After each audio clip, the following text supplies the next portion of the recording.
Keena. How are Millie. you? I'm good. How are you? I'm good. How is Miss Kendall today? She's doing pretty good this morning. I'm actually surprised. She's been a little cranky, so yes, you have. She's telling me yes. So, yeah, she uses her face to convey so much. She does. She does a lot of blinking with her eyes and the movement of her tongue. And then at school, they're trying to get her to use her head switch more, so she can communicate that way. But she does a lot of eye and tongue. Good. So we'll come back to you. She says we're boring. Can you tell us a little bit about Kendall and her birth history? I was actually full term with Kendall. I did have a couple complications during my pregnancy. I was borderline preeclampsia. So when Kendall was born, we had to do an emergency C-section for failure to progress. So during that time, she had a stroke in utero. So when Kendall was born, she was blue. She was not breathing. They had to resuscitate. Her APP scores were pretty much zilch. So we immediately put her on a cooling blanket, and she did that for 48 hours. They wanted to sustain any further brain damage. So we started off in the NICU for the first month of her life. Within the first 3 weeks, we had a G-tube and a Nissen-Fundy.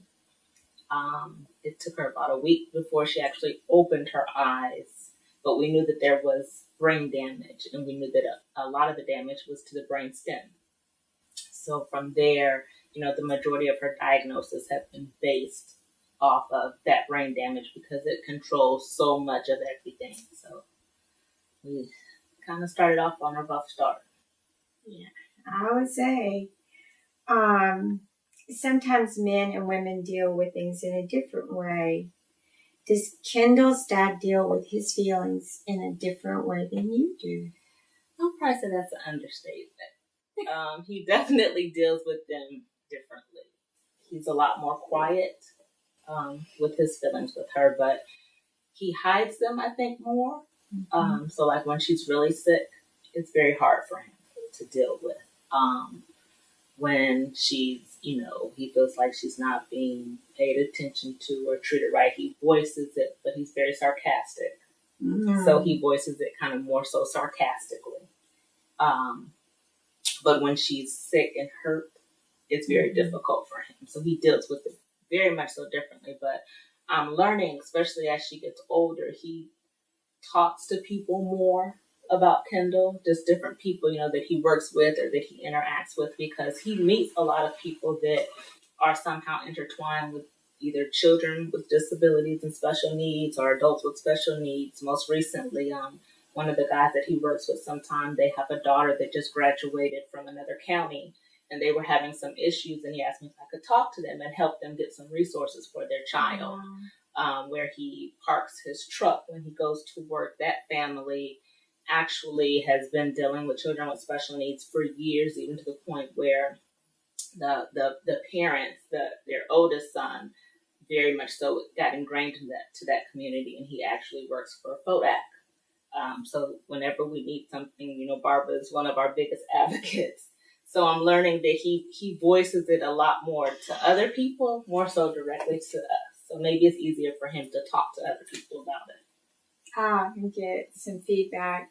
What I remember about Lacey is how he helped Kendall, like with her vision, in sort of unusual ways. And he taught Kendall to enjoy football. Yes, and they still love football and basketball. So she would watch. What did you say? Because you didn't really watch it there. No, so that was their daddy-daughter time. I know I could disappear during football season. I have my time. Yeah, you would say that the little man run across the green field. Yep. And Kendall can watch. And he still gets the biggest response out of her vocalize when she has her passing year on. Because he rough plays with Kendall. So. Which is good.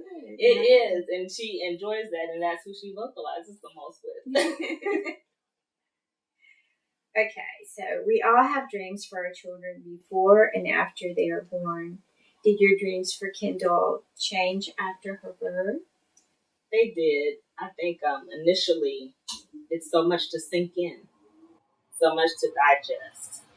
And you always want, and you have dreams and aspirations of your child going to these, great levels and doing so many things. And when Kendall was born with her disabilities, we had to figure out what she could and couldn't do, physically, and what her body won't allow her to do.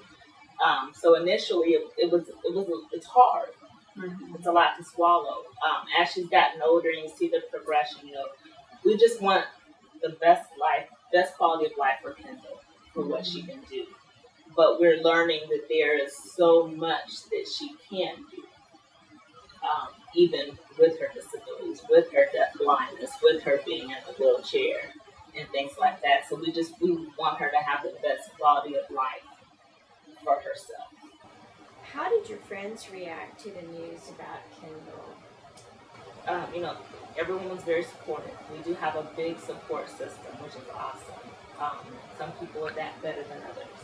Extended family, perhaps, as well? Extended family as well. With our families, both families were so used to dealing with people with special needs or taking care of family members or elderly. Like my mother works in home health care, so she takes care of adult patients. His mother and his aunt were taking care of his grandmother when Kendall was born. She had Alzheimer's and was bedridden for 10 years. Her brother is very adept to working with her and his great-grandmother before she passed away. So they were very receptive. We had some friends that were very receptive. I have a good friend who's been on this journey with her own child, so she was very supportive. Then I have some friends who it's just a little bit harder for them to understand it, so they have kind of fallen more so, I guess, to the background. Yeah. But what were the hardest times, and how did you cope during those moments? I think some of the hardest times are when she would get so sick. When Kendall was young, before we did before we did her tracheotomy, Kendall would get sick. She would get pneumonia. I think we probably had maybe 10 to 11 episodes of pneumonia. And every time we would go in, we would be in ICU. We would have to put her on a ventilator, which means that she would have to be intubated. And it's just difficult as a parent when you feel like you can't help your child. Mm-hmm. Or you don't know what to do or what caused it. And getting through a lot of those times, for me, I prayed a lot. The chaplain at the hospital will come up, that chaplain at Scottish Rite actually knew the pastor at my church, so sometimes he would contact the pastor for us, or contact the pastor and say, I hope you don't mind, I just let him know. Mm-hmm. So that was very helpful. Like I said, we have a good support network, but I have a girlfriend that has a special needs child, and we were friends before either of us had kids, and she's been very helpful during those times, because it's always helpful to have someone that can understand exactly what you're feeling, exactly what you're going through. So if I call her and tell her, this is what they're saying, this is what they want to do, she understands exactly, one, as a parent, how I feel, but also as a parent that has had a child in that situation. So she can say, no, they don't need to do that, tell them to do this, or you need to let them do it. Suck it up, get over it. It's going to be okay. What would you say to other parents about grief based on your experience? I remember, and I don't even know if Kendall was a year old. A friend of mine had found a post on Facebook that her mother shared with her about grief when you lose a child. Mm-hmm. And her mother told her that it's the same type of grief when you have a child that has special needs, because you have to grieve that child that you didn't have. Mm-hmm. And when she said it, and I went back and reread it, and it made perfectly good sense. So I really had to go through that phase of this wasn't, this didn't, but you have to accept it to let go of it. Mm-hmm. And I think there's a lot of time as a parent with a child with special needs, you go through that, what could I have done differently? But as a parent, we have to let it go. Mm-hmm. To appreciate what we have. And for a lot of people, it's not easy. And it's not a quick process. Timing is different for everyone. And I think for me, Kendall was probably almost 2 before I truly got to that point where I was like, okay, this isn't, and this what is. Mm-hmm. You know, she's not going to do this. She's not going to do that. It's not going to change overnight. But you really have to go through the process, and I think a lot of parents fight it. Well, that's probably normal too, though. It is. It is. I can tell you that I remember coming, and I didn't know that part of it. I didn't know that you had worked through that. But I remember coming and watching you one day and thinking, whoa, when did she become so empowered? It was almost from one visit to the next. And you were very moving forward, very empowered, and it was a different attitude than before. And it really is. And one of the things, and I tell everybody this about Georgia Pines, but about you, once we got the diagnosis of Kendall's, we knew the hearing loss was there. Mm-hmm. And we knew the vision would come and go. But once we got those diagnoses and truly understood what we were working with, it was a game changer for us as a family. Yeah, I think because so. it broke so many barriers for us and our child. But then it also allowed us the opportunity to invite other people into Kendall's world. And that was just a game changer. And I think that was so important. And to me, the grieving process is kind of the same way. Mm-hmm. Once you get it and move forward, it's a game changer. Kendall wasn't brought into our lives because it was something that Kendall asked for, but I really believe she was brought into our lives because it was something that we needed to learn about us, or it was something that God wanted us to give other people. Well, and she gives other people. She does. Mm-hmm. She really does. But, I just really, I enjoy reaching out to other parents and giving other parents resources and information because it's just so helpful. It's so enlightening. So for us, that's been very important. Even with Kendall transitioning into the school system, her school team, we all work together. Mm-hmm. With her private therapies, we talk about what she's doing at school. At school, I talk about what she's doing with her private therapies, and in some ways, we try to incorporate what we can within everyone's bounds and their limits, and everyone staying in their lane. But it truly takes a village. Yes. And it's important that everyone understands that their piece affects the other piece. Yes. And that was one of the things that I think that was so helpful, like when you would schedule your visits when one of the therapists was here, because they would ask, okay, well, what is she doing, or vision-wise or hearing-wise? And I needed them to understand, the knowledge and the concept behind the big picture. And it made such a difference. And we just carry that through even with school. Everyone works together as a team. When we sit down and write her goals, when we look at what is she doing in the classroom and what isn't working, everyone adjusts. And that has been tremendous. How is your grief different now than it was in the beginning? I think now we're, we've accepted it, we've moved on. Mm-hmm. So I think that's the big difference now. In the beginning, it's still so new, and there's so much going on that you're like in this cloud. You're in this cloud of smoke, and you're like, okay, I don't know which way is out. And the level of fatigue, that's what I remember my Yes. first visit here, was how tired. It was physically exhausting. Tired you were. It was exhausting. The other thing I learned, which you probably didn't know, at that time, later they diagnosed me with underactive thyroid disease, which probably occurred during pregnancy or post-pregnancy. Mm-hmm. So a lot of my fatigue and exhaustion was just because you get exhausted as a parent caring for the child that you forget about you. Yes. So I think that's important for parents to take time for you. Because once you get worn down, you're no good for your child. Mm-hmm. So we have to learn to do better with self-care, definitely.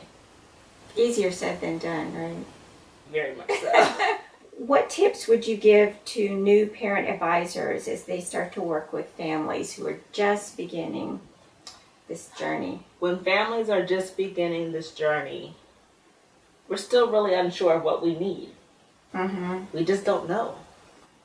And so sometimes we seem either standoffish or kind of we have that deer in the headlights look because it's so much coming at us at one time that we just don't know what to think or do.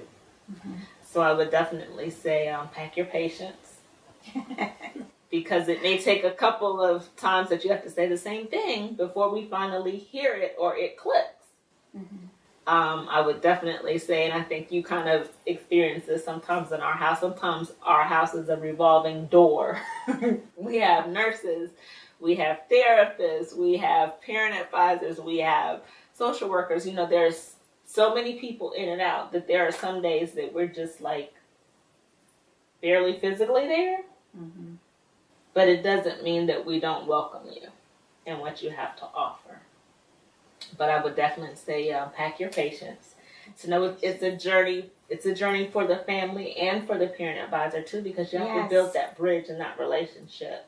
And I think that was one of the things, you know, Kendall, once she took to you, you know, Kendall would look forward to your visits.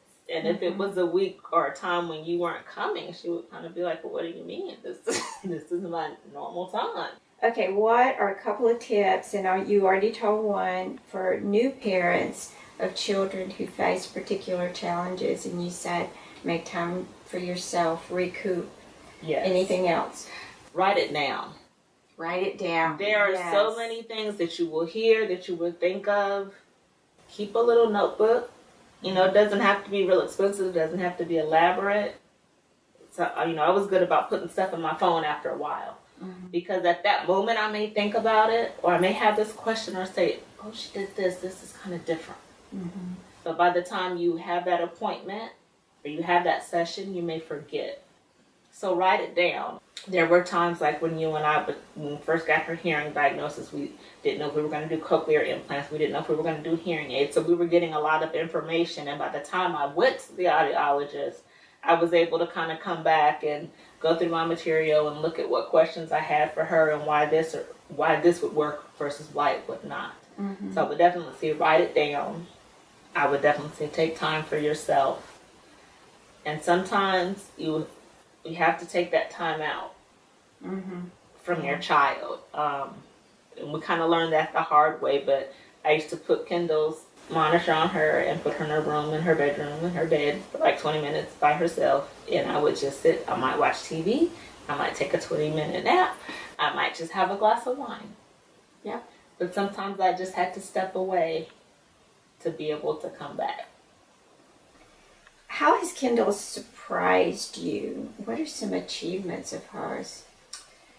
I think one of the things that she definitely has achieved, and it's kind of ironic, but Kendall is, through everything she goes through, she's happy and she's smiling. Mm-hmm. We were talking about this with her therapist the other day.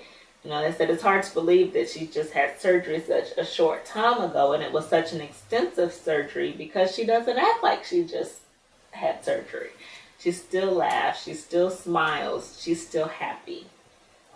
You know, we're just totally excited about the fact that with her vision, it's getting stronger. Mm-hmm. Her hearing is there too. She's still very selective. That hasn't changed much. But she does respond more consistently with a lower tone pitch. So we've learned that. So now we kind of know, okay, this is how to get that response out. So just being able to take those little pieces has been wonderful. She does move her legs a little bit more now than she used to. She likes to stomp when she's mad. Hasn't done it much since surgery. But she likes to stomp when she's mad. And at night, before we put her in her wedges, her knee immobilizer, she likes to tuck her legs up under her Indian style to sleep. So I know that's when she's like really comfortable. She'll fold up Indian style and she'll just. So that's different too. It is, you know, just those little things are milestones for her. So those achievements are just awesome. So, you know, she can go to school all day and she tolerates that well and she enjoys it and she is alert and active in school. So we're just ecstatic about those things. Yeah, and every day you see more. Yes. Well, Keena, thank you so much for sharing with us Oh, today thank you, Nellie. and including us in your journey. And I'm going to keep being included, I hope. You Hanging in are. there with You you. are. So, over and out from Georgia Pines.